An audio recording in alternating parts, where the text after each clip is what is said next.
COVID-19 pandemic, China is promising to eliminate absolute poverty by the end of this year. In fact, its final push has reduced the number of people living in extreme poverty to just over 5 million, as defined by those earning less than $2.30 a day in purchasing power parity terms. An extraordinary feat, market observers say, seeing as there were over 700 million people still in poverty 4 decades ago.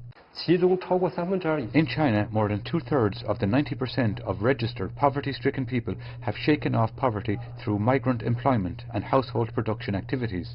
Meanwhile, the average per capita net income of poverty-stricken households in China has grown from over 3,400 yuan in 2015 to almost 10,000 yuan in 2019, an annual increase of 30%. The International Poverty Reduction Center in China says guarantees have been provided in education, medical care, and housing to provide for people in impoverished areas. So how has China, the world's largest developing country, done this?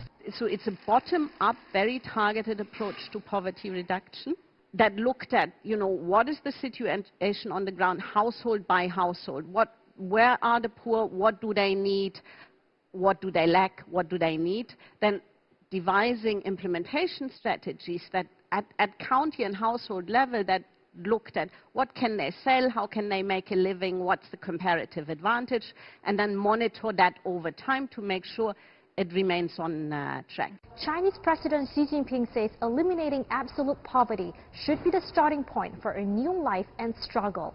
In other words, eliminating poverty is not the end goal, but part of an ongoing struggle towards a better life.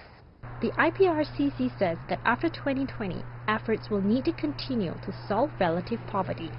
It cites some of the remaining challenges, including poorly developed industries, unstable employment, and a high degree of relying on governmental support.